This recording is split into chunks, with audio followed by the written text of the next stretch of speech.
하나님 주신 말씀은 사도행전 2장 42절에서 46절, 47절까지 말씀. 한 목소리를 같이 읽습니다. 그들은 시작. 그들은 사도들의 가르침을 받고 교제하며 빵을 떼는 것과 기도하는 일에 전념했습니다. 모든 사람들에게 두려움이 임했는데 사도들을 통해 기사들과 표적들이 나타났습니다. 믿는 사람들이 모두 함께 모여 모든 물건을 함께 쓰며 재산과 소유물을 팔아 각 사람에게 필요한 대로 나눠주었습니다. 그리고 날마다 성전에서 한 마음으로 모이기를 힘쓰고 집집마다 빵을 떼면서 기쁨과 순수한 마음으로 음식을 나눠 먹었습니다. 그리고 하나님을 찬양하고 사람들로부터 칭찬을 받아 주께서 날마다 구원받는 사람들을 더하게 하셨습니다. 아멘. 하나님 아버지, 지금도 살아 역사하시고 전심으로 주를 찾는, 전심으로 주께 간구하는 자들을 찾으시며 축복하시며 저들의 간구를 통하여 하나님 작정하신 것들을 주의 나라 위하여 지금도 역사하시는 하나님, 1.1획도 변해본 적이 없고 주님 오시는 그때까지 변하지도 않을 하나님의 말씀을 주여 저희가 아멘으로 받기를 소망합니다. 성령 하나님이여, 말씀으로 저희의 마음을 지져 주시옵소서. 뒤집어 엎어 주옵소서. 그래야 저희의 삶이 주의 거룩한 그 목적을 위해서만 사용되는 거룩한 인생들 다 되게 하여 주옵소서. 예수님의 이름으로 간절히 기도합니다. 아멘. 잘 앉아주시기 바랍니다. 오전에 3곳, 오후에 3곳, 4곳, 7군데를 보기로 약속을 했는데 하나님께서 그냥 제일 첫 집에 그냥 다 해결을 해 주시고 나니 갑자기 시간이 너무 많이 남아버렸습니다.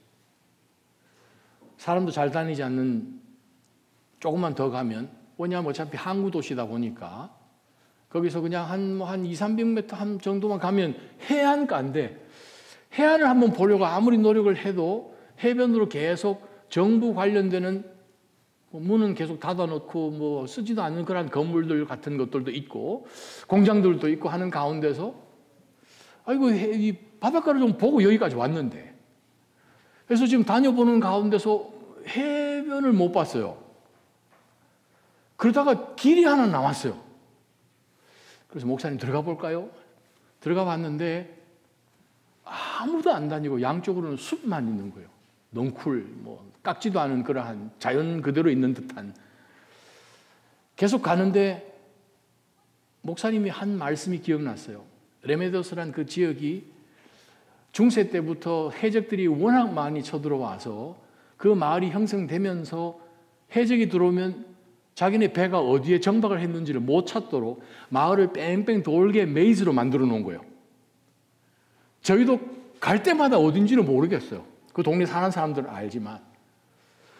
그런데 아무도 안 사니까 좀 그렇잖아요. 해적도 많이 나왔던 곳이라 그러고 뭔가 그냥 기다란 거 들고 이렇게 납치할 수 있는 사람이 나타날 것 같은 그런 느낌도 좀 들고, 그랬더니 운전하고 계시는 지영몸 선교사님이 제 손을 잡으면 저는 이 길 안 갑니다.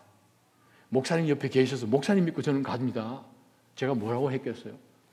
저도 안 갑니다. 목사님 계셔서 갑니다. 우리가 어려운 길은 옆에 누가 있으면 좋잖아요. 배를 타면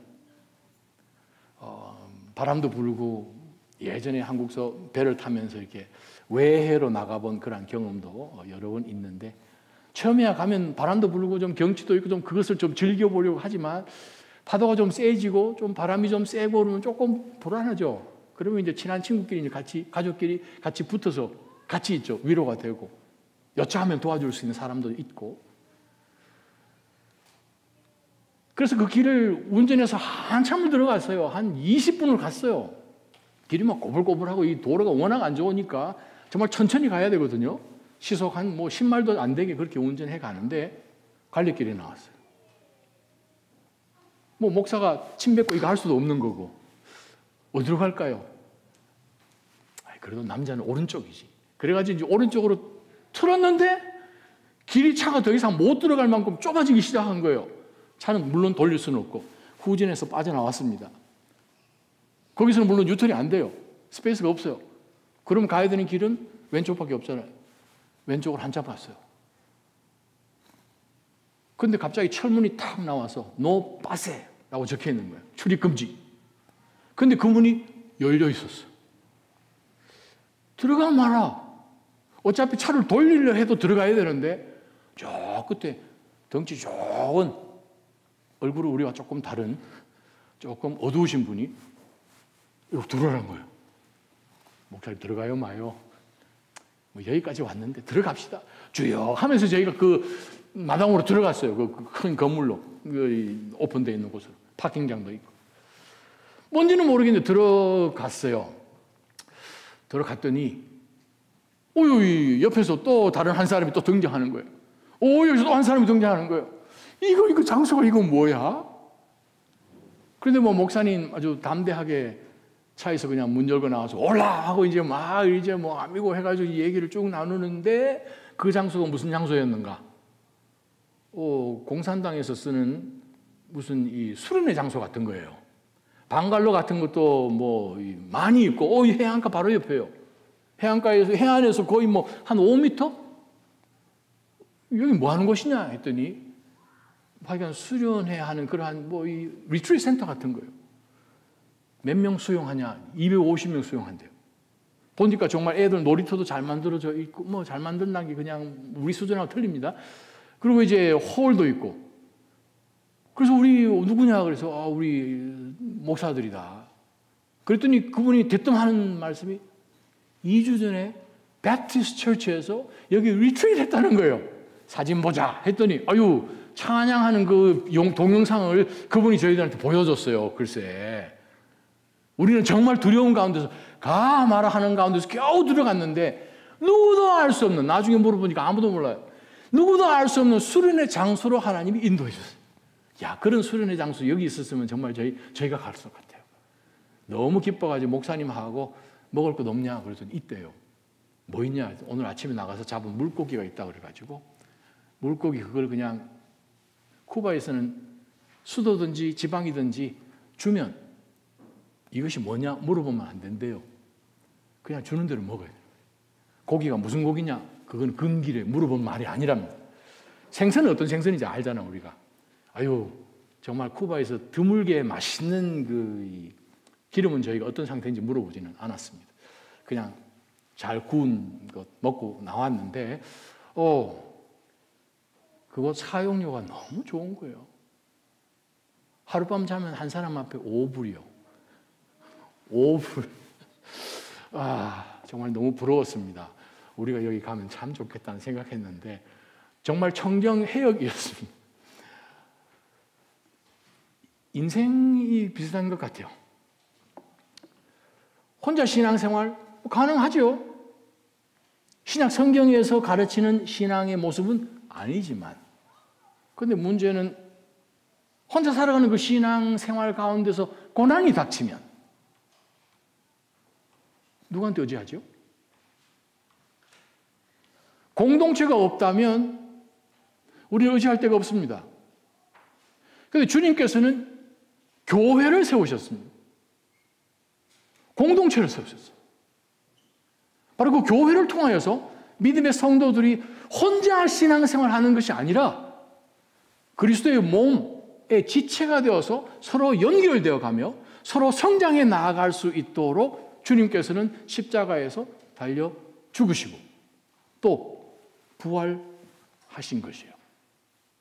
우리 성경을 들여다보면 마태, 마가, 누가, 요한복음에서 예수님이 죽으시고 부활하시는 이 사건을 통하여서 교회가 세워진 것을 우리는 이미 확인해 보았습니다.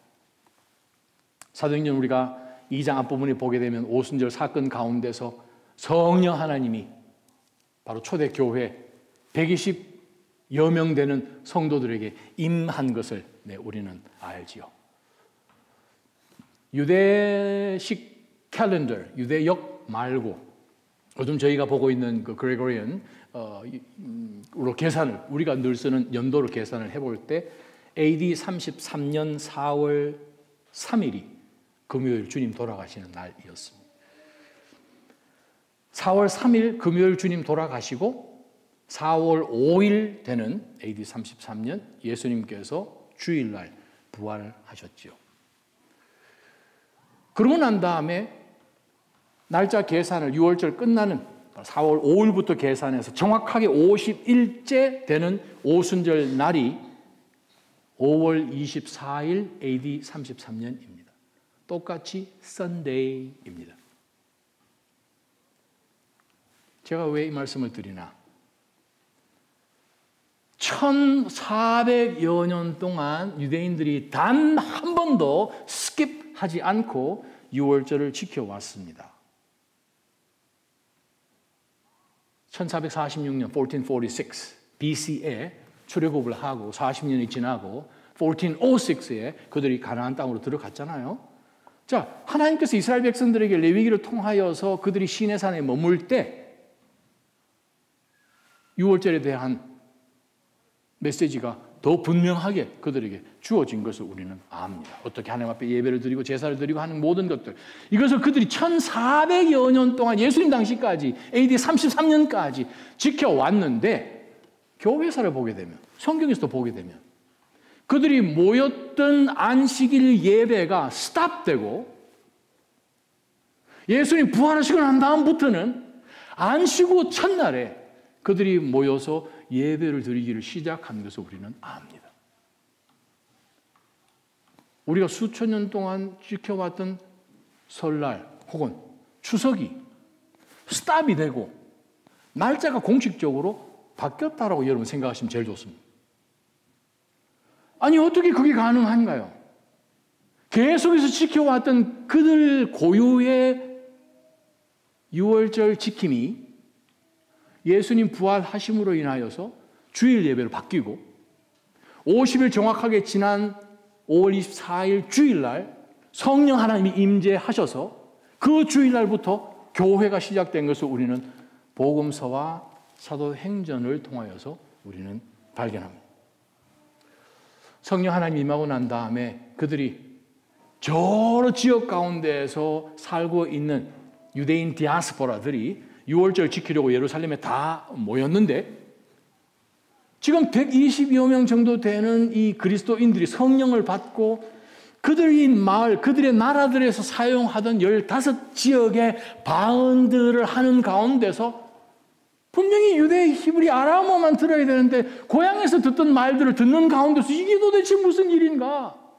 너희들 도대체 지금 내가 분명히 여러분 어떻게 기도하는 내용을 알겠는데 이 너희들 지금 뭐냐 했을 때에 베드로 사도가 Don't be surprised.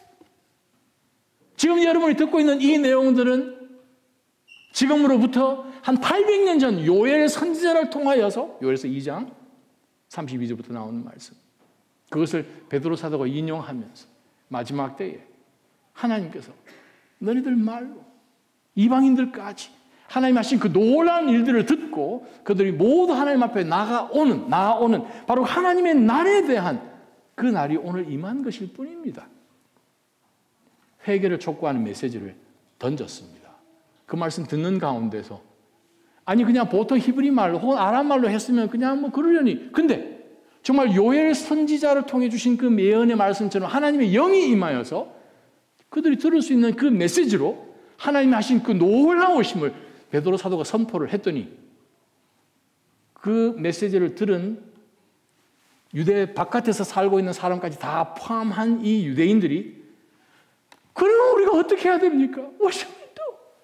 그때에 베드로 사도가 그들에게 이야기를 이렇게 전했습니다. 베드로 사도가 이 사악한 세대로부터 구원을 받으시오. 38절 보게 되면 제일 먼저 회개부터 하시오. 그리고 여러분의 죄를 용서받기 위해 예수 그리스도의 이름으로 여러분이 각각 세례를 다시 받으십시오. 그러면 예수님께서 말씀하셨던 그 성령의 선물을 받게 될 것입니다. 이 약속은 여러분과 여러분의 자녀와 먼 데 있는 모든 사람, 안 믿는 이방인들까지 곧 주 우리 하나님께서 부르시는 모든 사람들에게 주신 것입니다. 약속하신 것을 다시 한번 베드로 사도가 요엘서를 인용하면서 말씀을 했더니 그들이 회개하고 바로 그날 5월 24일 AD 33년 120명 정도 되는 성도 플러스 하루 만에 41절에 보게 되면 약 3,000명이나 성도들이 그날 세례를 받고 더 늘었습니다가 우리가 오늘 읽은 본문 바로 앞절입니다. 41절. 오늘 우리가 읽은 말씀이 42절부터 나온 내용들이에요. 자, 교회가 갑자기 역사상 최초로 성령 하나님께서 오순절 날 6월절 다음에 50째 되는 날 펜테코스트, 사순절은 40대 되는 날이죠. 50날 되는 성령이 임하셔서 교회가 하루 만에 3,120여 명의 초대교회가 세워졌습니다. 이 교회는 그래요. 지난 2000년 동안의 기독교 역사 가운데서 모든 교회의 모델이지요. 오리지널이죠. 바로 이 교회 가운데 역사하셨던 놀라운 사건들을 우리는 사도행전을 통하여 생생하게 발견할 수 있습니다. 제가 여러분과 나누고 싶은 말씀은 뭔가 하면 오늘 이 본문을 자세히 한번 읽어보면 물론 우리 한국말이기는 하지만 43절에 여호와를 경외하는 마음이 그들 가운데 생겼고 43절 하반절에 보게 되면 사도들을 통해서 하나님께서 많은 기사들과 표적들을 나타내게 하셔서 그들 가운데 교회 가운데 놀라운 이 역사 기적들이 많이 일어났습니다. 47절에 보게 되면 주변 모든 사람들 하여금 와 교회는 달라. 지난 수천 년 동안 우리가 유대가 예배도 드리고 마을마다 하나님 앞에 예배로 나아가고 하는 그런 것이 있었는데 이야 이 그룹들 다르네 하는 칭찬받는 공동체였음을 우리는 47절에서 봅니다. 또한 40절 하반절 보게 되면 날마다 하나님께서 구원받는 사람들을 더해 주셨다. 어떻게 보면 성령 하나님이 임하셨던 바로 그 사건 가운데서 일어나는 모든 것들은 교회는 받은 것밖에 없습니다. 교회가 먼저 성령을 받았습니다. 성령을 받고 사도들을 통해서 하나님의 말씀을 다시 41절에 받게 됩니다. 오늘 우리가 읽은 말씀처럼 사도들의 가르침을 받았고 교제하는 것이 시작이 되었습니다. 43절에 하나님을 두려워하는 마음을 그들 가운데 받게 되었습니다. 기적들이 일어나니 놀라운 역사들을 그들은 눈으로 직접 보고 하나님 앞에 감사할 수 있는 그러한 놀라운 은혜를 그들이 받았습니다. 47절에 많은 사람들부터 칭찬을 받았습니다. 47절 하반절에 하나님께서 더 많은 성도들을 많이 보내주시니 새로운 성도들을 많이 받았습니다. 교회가 이 놀라운 역사 한중간에서 중요한 것은 하나님 주신 것 그냥 다 받은 것밖에 없었다는 거예요. 그럼 오늘 본문 가운데서 살짝 각도를 바꿔서 그러면 하나님의 놀라운 은혜를 경험하고 성령이 임재하여서 하나님에 대한 예배와 고백과 삶 가운데서 벌어지는 이 놀라운 역사 한중간에 모든 교회 모체가 되는 이 교회가 성령 받고 난 다음에 말씀을 받고 난 다음에 하나님의 놀라운 이적과 기사들을 보고 난 다음에 하나님의 많은 사람들을 더 보내주셔서 새로운 성도들을 받는 그러한 가운데 능동적으로 한 것은 무엇인가 하는 것을 한번 볼 필요가 있다는 거예요. 신앙은 무엇입니까? 하나님이 주시는 것이죠. 죽고 받는 것이지만 받고 난 다음에 then what? 받은 은혜를 우리가 어떻게 해야 되는 것도 참 중요하죠. 그러한 가운데서 오늘 본문 가운데 또 특별히 저희 교회가 붙들고 지금까지 달려나왔던 베이식스 가운데 우리가 오늘 이 본문 가운데서 인터랙션을 보게 됩니다. 성도 상호 간에 어떠한 교제들을 했는지 그냥 받는 것만 것이 아니라 받았으니 그 다음 어떻게 해야 되는가? 그것이 인터랙션이죠. 교제이지요. 42절 한번 봅시다. 그들은 사도들의 가르침을 받고 교제를 하며 빵을 떼는 것과 기도하는 일에 전념했습니다. 43절 모든 사람들에게 두려움이 임했습니다. 사도들을 통해 기사들과 표적들이 나타났습니다. 44절 믿는 사람들이 모두 함께 모여 모든 물건을 함께 썼습니다. 3절만 잠깐 읽어보아도 베이식스 공동체의 특징이 등장합니다. 그 특징이 무엇인가? 그 중에 한 사람도 빠짐없이 모두가 참여하는 공동체라는 거예요. 모두가 참여하는 공동체. 성령을 받고 말씀을 받고 믿음으로 반응하고 그러한 가운데서 하나님께서 얼마든지 예수 그리스도의 이름으로 기도할 때에 주님께서 응답해 주시겠다는 그 말씀 의지하여서 기도하고 나아갔더니 사도들을 통해서 놀라운 기적들도 일어나는 가운데서 주님께서 꿈꾸시는 그 교회의 모습으로 나아가도 주변에 사는 사람들이 이런 것을 본 적이 없으니 당연히 칭찬하겠죠. 그러니 교회는 어떻게 해요? 점점 더 부흥할 수밖에 없습니다. 그런데 사실을 보게 되면 전혀 알지 못하는 성도들이 120명 정도야 서로 안다고 우리가 예상을 해보지만 3,000명 정도가 그날 바로 예수님을 영접해서 교회 안에 들어왔으니 그분들 이름은 당연히 다 모를 것이고 그냥 형식적인 예배 정도 함께 참여하는 정도가 예배인 듯한 교회인 듯한 그러한 생각을 우리가 할 수 있는데 오늘 본문에 보니까 모든 사람들에게 두려움이 임하고 한 사람 빠지지 않고 믿는 사람들이 모두 함께 모여 모든 물건을 함께 쓰고 또 재산과 소유물을 팔아서 각 사람들에게 필요한 대로 나눠주는 그러한 일들이 이제 계속 이어져 나가면서 3,000명 플러스 되는 이 교회 안에 무엇이 없었다? 차별이 없었다. 구분이 없었다는 거예요. 나는 어느 출신인데 나는 어느 나라 말을 하는데 남자나 여자나 자유인이나 종이나 로마 사람이나 헬라 사람이나 혹은 야만인이나 교육받지 못한 barbarians, 라틴어를 알지 못하는 사람들 그런 표현이죠. 다 함께 갈라디아서 3장 말씀처럼 예수 그리스도 안에는 사실 구분이 없는 것입니다. 그런데 세월이 흐르다 보니까 교회가 이쪽 교회는 저쪽 교회는 우리 교회는 그러한 것처럼 우리 스스로 구분을 지으려고 하는 듯한 그러한 모습이 교회 가운데 발견되는 그런 안타까운 일들이 있죠.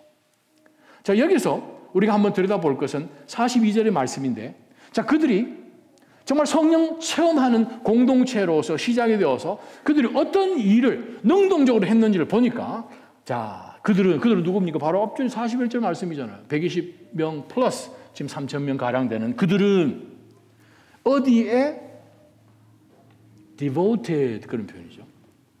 전념했다라고 번역을 하죠. 이 단어는 사실 지난주 설교할 때 제가 사용했던 단어입니다. 지난주는 사실 우리가 간구에 대해서 supplication 제가 설교를 하면서 에베소서 말씀 6장 가지고 제가 설교를 했습니다. 바로 6장에 바울 사도가 에베소에 있는 성도들에게 하나님의 전신갑주 이야기를 하고 바로 난 다음에 마지막 바이 하기 바로 직전에 그 짧게 남은 몇 절 가운데에서 18절에 나온 말씀이었어요. 깨어서 기도하고라는 그 표현 가운데 깨어서라는 단어가 바로 전념하다는 똑같은 단어입니다. 전념이란 말은 앞뒤 보지 아니하고 여기에만 집중했다는 뜻이에요. 자, 그러면 이 본문을 다시 한번 들여다보면 자, 그들이 어디에 집중을 했는고 하니 두 가지에 사실 집중을 했어요. 자, 첫 번째 보니까 사도들의 가르침과 교제와 빵을 떼는 것과 기도하는 일 네 가지인데 헬라어 원문을 보게 되면 그거는 아니에요. F.F. 브루스도 동일하게 이것을 그렇게 지적을 합니다. 두 가지예요. 초대 교회가 집중해서 나갔던 것은 사도들의 가르침, 하나님의 말씀에 집중했고 devoted themselves. 두 번째는 뭔가 하면 교제에 집중했다는 거예요. 근데 감사한 것은 교제라는 단어가 신약 성경에 처음 나옵니다. 코이노니아. 영어로 번역한다면 fellowship. 그런데 이 단어 앞에 정관사가 붙었어요. 지금까지 유대인들이 본 적도 없는 정말 새로운 new entity, 새로운 교제인 거예요. 이런 교제는 지금까지 있어 본 적이 없어서 도대체 이것은 무엇인가 할 정도로 그것이 교회입니다. 저는 여러분들을 통해서 주변에 살아가는 사람들이 교회가 이런 거야? 그들이 늘 알아봤던 그 교회 말고 비블리컬 성경적인 교회는 무엇인가? 사도들의 하나님의 말씀의 그 가르침과 정말 예수 그리스도께서 높임을 받으시는 인간적인 관계 속에서 나의 어떤 유익을 위하여서 교제하는 거 그거 말고요. 예수 그리스도가 계셔서 나는 아무것도 아니고 주님이 내 삶 가운데 주인이십니다 하는 바로 그러한 교제예요. 그리스도의 교제는 어떤 교제입니까? 나를 위한 교제도 아니에요. 나도 좋고 너도 좋고 이런 교제도 아니에요. 성경에 등장하는 이 코이노니아, 이 교제는 너가 좋으니 내가 좋은 내가 그게 진짜 교제입니다. 할렐루야. 따라합시다. 너가 좋으니 내가 좋으네. 그거예요. 죄성이 살아있으면 내가 좋아야 됩니다. 내가 마음에 들어야 돼요. 거기서 조금 양보해도 아이고 나도 좋고 윈윈이지. 그거는 세상에서 할 수 있어요. 아가페, 예수 그리스도의 그 십자가의 사랑을 경험하고 성령 하나님이 들어오셔서 내 삶을 태우시고 나라는 것이 아직도 조금은 남아있겠지만 우리가 육신 가지고 사는 한에 있어서 내가 주님의 삶을 따라가고 예수의 제자로 크리스티안이 되어서 예수를 따라가는 사람으로 살겠습니다 하는 바로 그 희생적인 사랑을 우리가 맛보았다면 희생이죠. 섬김이죠. 종이 되는 거죠. servant leadership이겠죠. 사람 믿음에 지체가 좋으면 아유 나는 괜찮아. 자기가 좋으면 나는 그냥 무조건 좋아. 그것이 교회입니다. The koinonia. 본 적도 없는 교제인 거예요. 그 두 가지에 집중을 했는데 이 교제 안에 어떤 교제가 구체적으로 있었는지가 첫 번째는 떡을 떼는 것이에요. 두 번째는 기도입니다. interaction, 낮아진 공동체가 표방하고 따라가야 할 그 교제의 모습은 무엇인가? 하나님의 말씀도 당연히 있겠죠. 그래서 The Bible, 하나님의 말씀이 최초잖아요. 제일 먼저잖아요. 하나님의 약속. 그러나 그 교제 가운데서 두 가지 종류를 성경은 우리에게 가르치는데 첫 번째가 뭐냐 하면 떡을 떼는 것이에요. 신약 성경 보게 되면 떡을 떼는 것 가운데서 두 가지로 표현하는 것을 우리가 발견을 합니다. 어떤 곳에는 떡 떼는 것이 성만찬에만 집중해서 사용되는 똑같은 단어가 또 다른 본문에서는 성만찬도 하지만 그 당시에 많이 요즘도 우리가 가끔 하는 애찬. 우리가 오늘 예배 마치고 나면 내려가셔서 애찬을 하잖아요. 성도들과 함께 떡을 떼죠. 거기에 올인했다는 거예요. 바로 그것이 교제입니다. 나를 위해서, 나의 어떤 유익을 위해서 내가 손꼽아서 내가 픽한 곤 사람들과 함께 모여서 커피도 마시고 주중에도 마시고 카톡도 하고 이게 아니라 모든 성도들이 함께 오늘은 이 그룹, 내일은 저 그룹 구분이 없으니까 바로 그러한 교회가 하나님께서 꿈꾸시는 교회요, 축복하시는 교회입니다. 그럼 우리가 어떻게 해야 됩니까? 교제는 힘쓰지 않으면 모이기가 어렵죠. 낮아짐 공동체는 베이식스 공동체입니다. 베이식스 공동체는 코이노니아, 펠로십이 있는 교회입니다. 그 펠로십 안에는 지체들을 위하여서 바울 사도가 에베소서 6장 18절에 한 것처럼 힘써서 사랑하는 믿음의 지체들을 위하여 전념하십시오. On all occasions 그렇게 번역했다고 제가 지난주에 설교 드렸습니다. 기도를 하는 것 가운데서 우리가 깨어 있어서 전념해야 될 뿐만 아니라 오늘 말씀을 보게 되면 성찬과 애찬하는 가운데서도 우리는 교제하는 교회가 되어야 함을 오늘 우리에게 가르치고 있습니다. 교회 교제권을 벗어나면 어떻게 되겠습니까? 외롭겠죠. 힘들고 우울증 걸리죠. 성도가 있어, 지체가 있어, 사랑의 형제와 자매들이 있음으로 인하여서 우리가 그리스도 그 하나님의 나라를 꿈꾸고 계속해서 앞으로 믿음 가운데 성장해 나아갈 수 있지요. 낮아짐 교회 성도 여러분, 물론 지금까지 교제가 은혜롭고 감사했겠지만 앞으로 우리가 더 나아가야 할 교회의 모습을 오늘 들여다보면서 그 어떤 한 사람도 빠지지 아니하고 모두 참여하는 교제가 되어야 합니다.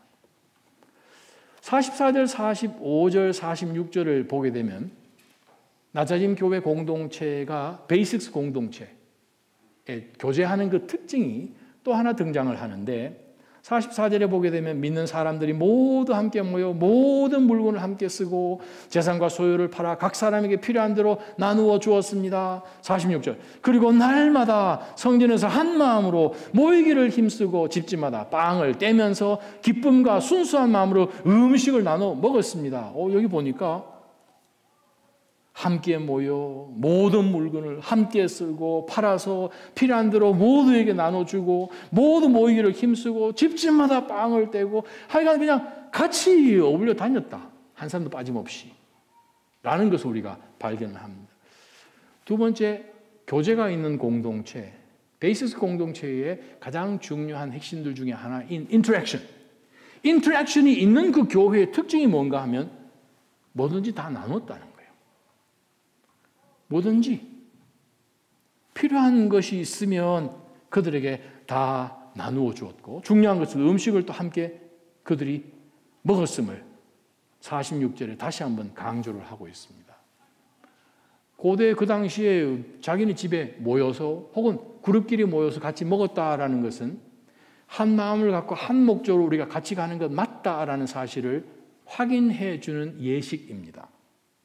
2000년 전에 고대 근동 지역에 이스라엘은 당연히요. 자, 그런 가운데서 그들이 늘 모이기만 하면 전혀 다른 사람들이었음에도 불구하고 분모가 같습니다. 공통 분모인 거예요.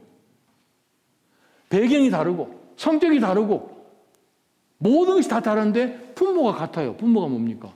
예수 그리스도를 통하여 믿음으로 구원받아서 성령 하나님을 체험하고 성령 하나님이 내 주 indwelling 하고 계시는 성도들이라는 거예요. 그거면 다 되는 거죠. 이번에 비행기를 타고 오는데 지난 10년 쪽 11년인가요? 쿠바를 정말 많이 다녀왔잖아요. 이번처럼 희한한 거 처음 봤습니다. 비행기를 탔는데 몇 명을 빼고는 전부 다 크리스찬이에요.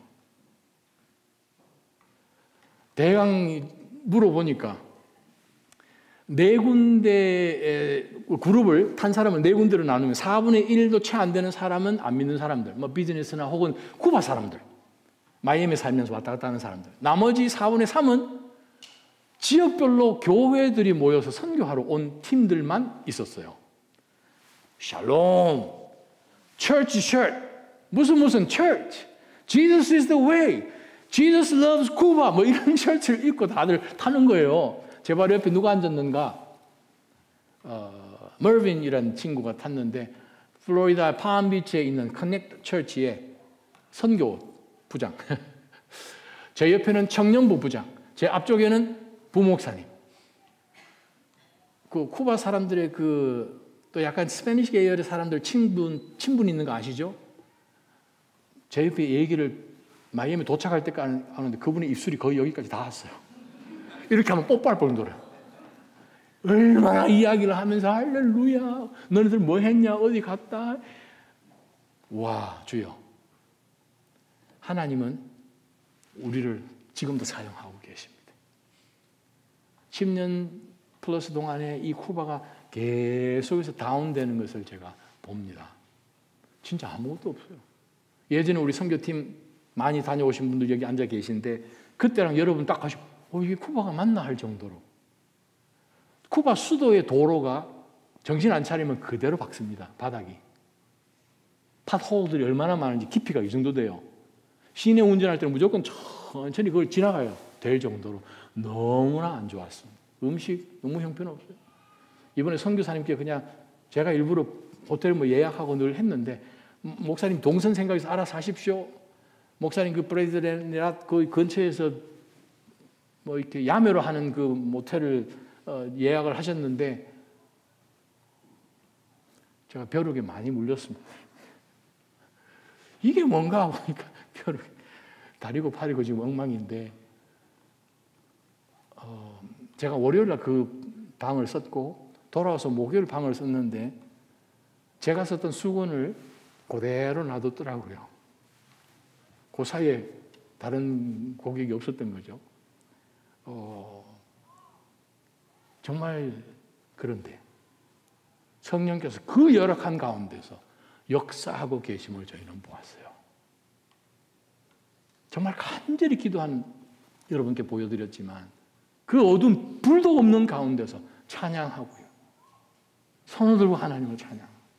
들어오는 입구 문을 다 열어놓고 달빛이라도 조금 더 들어오도록 하나님이 지금도 역사하고 계십니다. 물론 쿠바뿐이겠습니까? 전 세계 마지막 때에 하나님께서는 하나님의 백성들을 통해서 이 땅 가운데 하나님의 나라가 임할 수 있도록 준비시키는 것을 다시 한번 분명히 보았습니다. 그러한 가운데서 정말 모든 믿음의 성도들이 서로 나누는 가운데 무엇을 나눴습니까? 정말 집집마다 떡을 떼면서 음식을 함께 나눈 거죠. 또한 보게 되면 필요한 것들을 다 나누는 것을 보게 됩니다.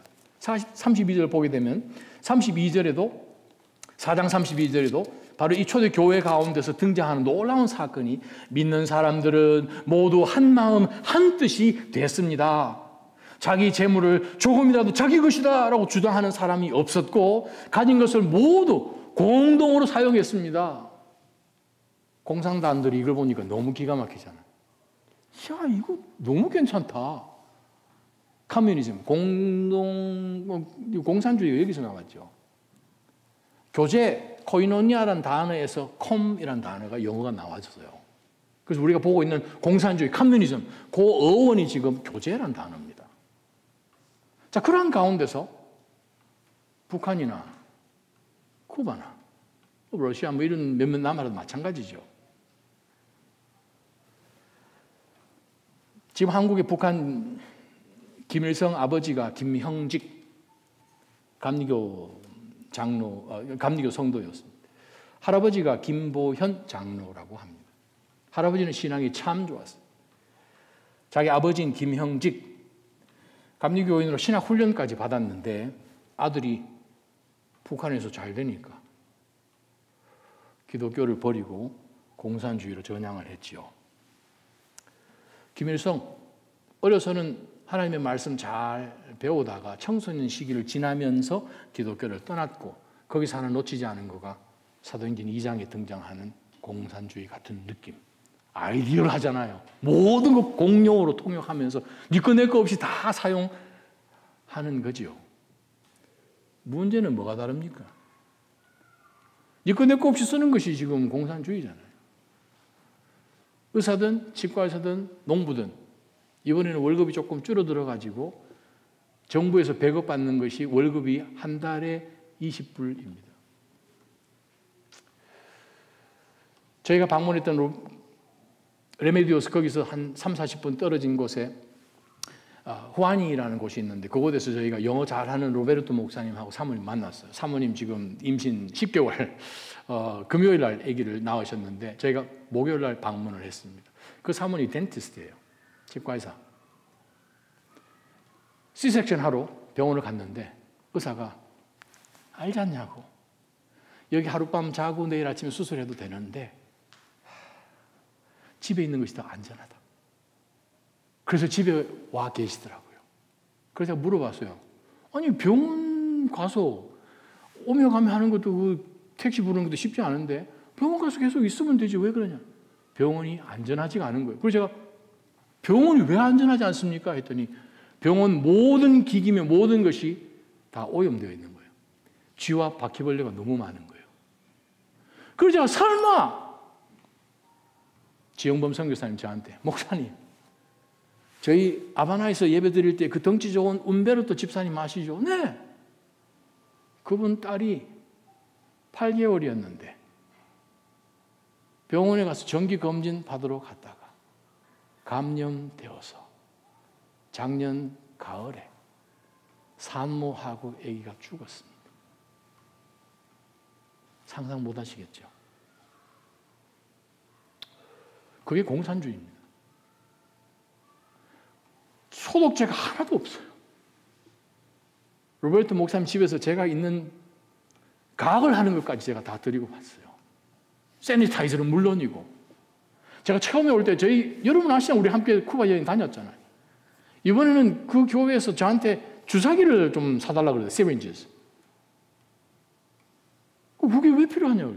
이번에 가서 물어보니까 병원에 가려면 모든 기구를 다 사가지고 가야 된다. 붕대든 암시장을 통해서 약이든 주사기까지. 혈액 검사를 하려면 주사기 없는 거예요. 지영범 선교사님, 목사님, 제가 밥을 먹다가 돌을 씹어서 어금니가 깨졌는데, 깨진 줄 몰랐는데 하루는 이게 튀어나와가지고 치과를 안 갈 수가 없었어요. 치과를 갔는데 가고 난 다음에 제가 맹세를 했어요. 죽으면 죽었지 치과는 못 가겠다. 왜요? 했더니 목사님, 가학을 하는데 그걸 뱉으려고 보니까 이게 내 입보다 더 더럽다는 거예요. 그리고 자기는 하나님 앞에 정말 감사했어요. 그날 보는 환자 중에 자기가 1번이었대요. 쓰는 기계를 최소한 소독을 했을 텐데, 양심적으로. 그날 저녁에 소독을 했으니 자기가 첫 번째 사람인데 그거 가지고 그 다음 환자 계속 본다는 거예요. 와우. 상상 초월이죠. 그런데도 그러한 도시에 벤츠가 굴러다닙니다. 지도층이죠.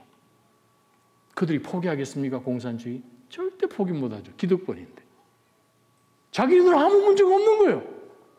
스페인과 유럽에서 오는 그러한 수입품 음식 가지고 정말 왕처럼 살고 있는 거예요.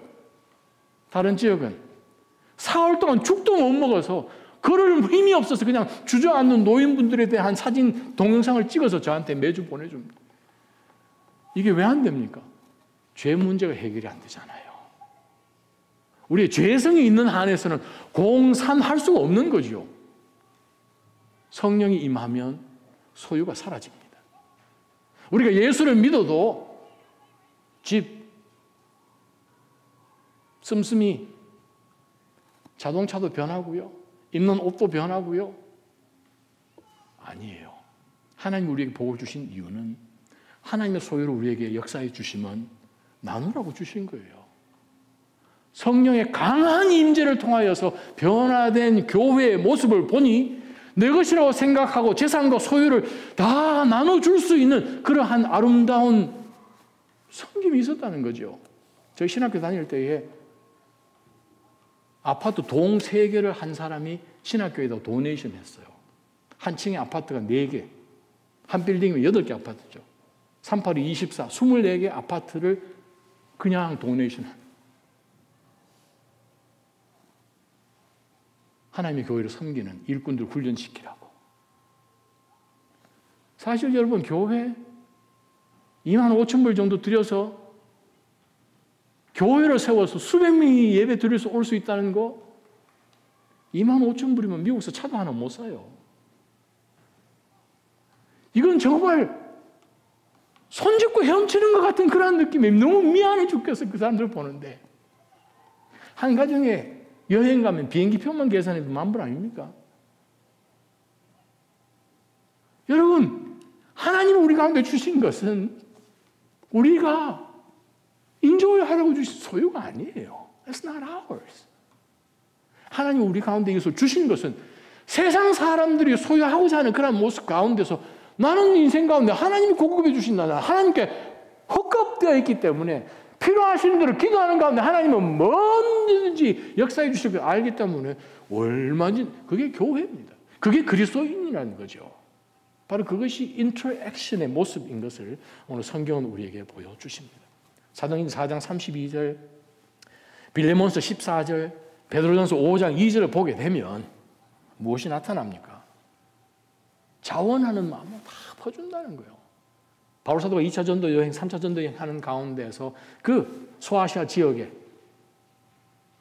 있는 성도들이 예루살렘에서 고난 가운데서 그들이 기근이 와서 가뭄이 들어서 먹을 것이 없다는 소식을 듣고 본인들도 넉넉하지 않지만 힘을 다해서 힘이 지나도록 성도들을 기억하면서 헌금을 거둬서 그들에게 전달해 주는, 바로 그 헌금을 전달받아서 바울 사도와 그 일행들이 예루살렘까지 간 것, 또 3차 여행 마찬가지 예루살렘까지 가서 전달하는 내용들 우리는 사도행전을 통해서 속속들이 잘 알고 있습니다. 사랑하는 나자임 성도 여러분, 그리스도의 사람은 다시 태어나는 것입니다. 이러한 것을 세상에서는 볼 수 없거든요. 교회에서만 볼 수 있거든요. 바로 그것이 하나님의 나라인 거죠. 바로 그것을 내 힘으로 하는 것이 아니라 내 안에 계시는 성령께서 역사하셔서 하시는 것을 우리가 보여줄 때에 The 코이노니아가 세워지는 것입니다. The fellowship. 바로 그 교회가 되기를 주님의 이름으로 축원합니다. 마지막 말씀 우리가 보면서 그러면 이 베이시스 공동체의 특징이 모든 사람이 다 함께 조인하고 한 사람도 빠지지 아니하고 모든 것을 다 나눠서 쓰는 반면에 바로 이 낮아진 공동체가 추구하는 베이시스 공동체로서 우리 교회가 해야 될 것이 있습니다. 지켜야 된다는 것이죠. 무엇을 지켜야 되는가? 성도들이 모였을 때에 밥과 빵만 나눴겠습니까? 빵이라 그러니까 와, 이 사람들 양식 먹었네 이렇게 생각하시면 안 됩니다. 그들이 무엇을 나누는지를 봐야 되죠. 보니까 기쁨과 순수한 마음으로. 더 중요한 것은 속에 드는 거죠. 기쁨, joy. joy라는 단어는 여러분 잘 아시잖아요. 순수한 마음, 아펠로테스. 순수한, 아펠로테스. 그 단어 뜻이 뭔지 아십니까? 길에 돌이 없다라는 뜻입니다. 펠로테스, 아펠로테스. 돌이 없다는 뜻은 무슨 뜻입니까? 거침없이 술술 나간다 이 말이죠. 줄까 말 이게 아니라 정말 자원하는 심령으로 그냥 거침없이 앞으로 그냥 막 운전하며 나아갈 수 있을 것 같은 그러한 순수한 마음. 계산하지 않는 마음. 어떠한 감정 대립도 있지 않고 컨플릭트도 없고 그냥 너무 좋은 거예요. 쭉 바꾸죠. 그게 고속도로 아니겠습니까? 그죠? 바로 그런 공동체요. 그 어떤 것으로 인해서 중간중간에 배리어가 없는 거죠. 블락이 없는 거죠. 그냥 물 흐르듯이 흐르는 교회. 제가 여러분에게 질문합니다. 여러분은 낮아진 공동체 안에서 서로를 격려하는 사람입니까? 아니면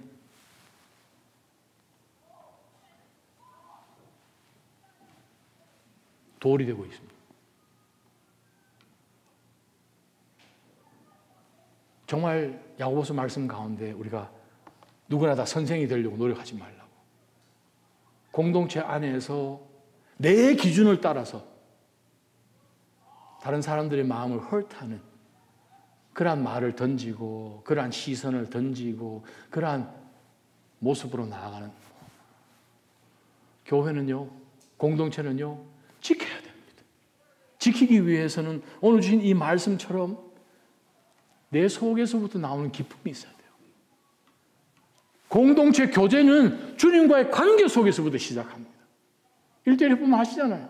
펠로십, 하나님과의 관계와 예배와 공동체 안에서 서로 이어지는 것은 나와 주님과의 그 관계에서부터 시작이 되는 것이죠. 기쁨이 있었다는 거예요. 왜 기쁨이 있습니까? 내 거 남주는데? 손해보는데? 하나님 알아서 하시겠죠. 하나님 지금까지 도와주셨는데 뭐 기쁨이잖아요. 찬양을 해도 기쁨. 그 새벽에 나와서 새벽기도 가운데서 그 젊은 청소년 아이들이 시멘바닥에서 여러분 의자에서 기도하는 모습들을 여기서 몇몇 분들은 우리가 보았습니다. 말도 알아듣지 못하는 한두 살이나 됐을까? 우리가 예배하고 찬양하는 거 물구멍이 보다가 들어갈 수 있겠냐 해가지고 우리 벙커에 있는 그 자리에서 찬양하고 저녁에 디브리핑 할 때에 들어와 앉아서 함께 찬양하면서 물끄러미 보던 쿠바 소년 기억나시죠? 기쁨이에요. 기쁨. 그 다음에 무엇이면 순수한 마음이에요. 바로 이 모든 것이 어디서 시작돼야 됩니까? 예수님의 사랑을 우리가 받았기 때문입니다. 갈라디아서 6장 1절 2절 말씀입니다. 형제들이 어떤 사람이 무슨 범죄한 일이 드러나거든 영의 사람인 여러분은 온유한 마음으로 그런 사람을 바로 잡아주고 자기를 또한 살펴서 유혹에 빠지지 않도록 하십시오. 여러분은 서로 짐을 나누어 주십시오. 그렇게 함으로 여러분은 그리스도의 법을 완성하게 될 것입니다. 제가 갈라디아서 강의 설교하면서 6장 2절에 나오는 여러분 서로 짐을 지십시오라는 여기 나오는 짐, 6장 5절에 나오는 각자는 각자의 짐을 지십시오 나오는 짐, 헬라 원어가 다른 단어라고 말씀했습니다. 어떤 짐은 우리가 질 수 있는 짐이에요. 내가 져야 되는, 다른 사람 안 지어주는 나만 져야 되는 짐이 있고 6장 2절에 나오는 말씀은 너무 커서 이거는 같이 지지 않으면 못 지는 짐이에요. 그래서 하나님이 공동체를 주셨어요.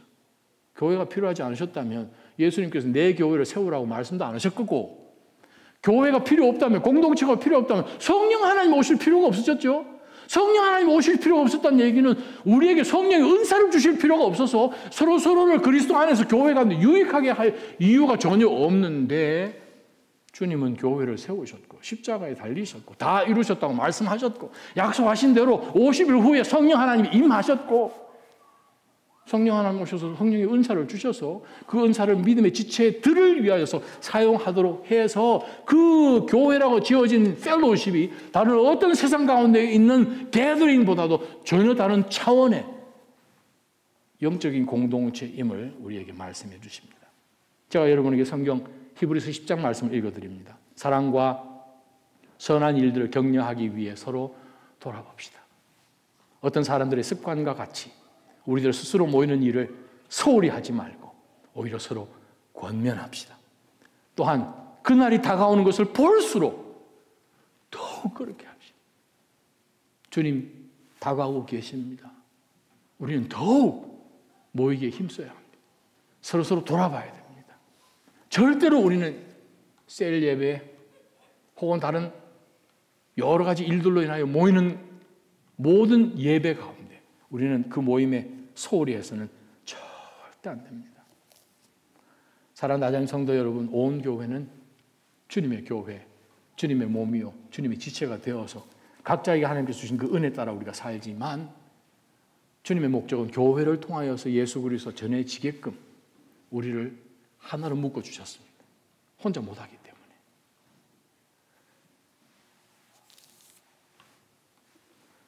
우리 각자를 통해서 하나님이 어떤 놀라운 일을 행하실지를 기대해 보면서 한 주 한 주 그렇게 살아가시기를 주님의 이름으로 축원합니다. 기도하면서 하나님께서 올 2025년에 내가 알고 내가 경험했던 그 예수, 내가 경험했던 그 성령 하나님께서 어떻게 얼마나 살지는 모르지만 일단 2025년 지금 얼마 남지 않은 이 기간 가운데 어떻게 사용하실지 거기에 우리가 초점할 때에 내가 하는 모든 것은 목적이 있게 됩니다. 그렇지 않으면 우리 인간으로 사는 건 뭐 별 특별합니까? 소유잖아요. 누리는 것이고. 보스턴 하기도 하나 가지고 모자라니까 컬렉션도 좀 하면서 이것저것 하기도 많이 봐. 소유잖아요. 성령의 사람은 하나님께 온전히 의지되어서 성령 충만케 하심으로 살아가는 것입니다. 그러한 나눔이 있고 섬김이 있고 무엇보다도 기쁨이 있고 도리 없는 컨플릭트가 없는 아름다운 순수한 마음으로 서로 섬기시기를 주님의 이름으로 축복합니다. 기도하겠습니다. 하나님 아버지, 이 말씀을 다시 한번 붙들면서 내가 앞으로 한 10년, 20년, 30년을 거뜬히 살겠지라고 생각을 하면서 만약에 우리 나름대로 계획을 하고 내가 오늘은 이 도시에 내일은 저 도시에 가서 그러나 주여 저희는 하나님의 사람들입니다. 주의 뜻이면 야고보 사도가 말씀하였듯이 내가 이것도 하고 저것도 하리라. 항상 하나님이 앞서가시는 인생을 살아가게 하여 주시고 우리 낮아진 교회를 통하여 이 공동체에 속해 있는 모든 믿음의 지체들을 통하여 우리 주변에 있는 사람들이 충격에 빠지게 해 주십시오. 이게 교회구나. 이게 예수 믿는 것이구나. 이게 성령께서 제어하시고 성령께서 드라이빙을 하고 계시는 교회구나. 그래서 하나님, 세상의 손가락질이 아니라 하나님을 향한 거룩한 두려움이 그들 가운데도 미쳐서 감히 쉽게 교회에 조인할 수 없었던 그 초대교회처럼 주여 교회가 교회되게 하여 주옵소서. 내가 그리스도인 되게 해 주십시오. 그래야 오로지 내가 하는 모든 것이 우리 주님만 영광 받으시는 그러한 삶으로 하루를 살아도 이 세상에서 첫날 사는 것과 비교하지 않는, 천국에서 시선을 떼지 않는 fully devoted 되어 있는 그리스도인으로 살아내게 제발 도와 주시옵소서. 그렇게 역사하실 살아계신 예수님의 이름으로 감사하며 간절히 기도합니다.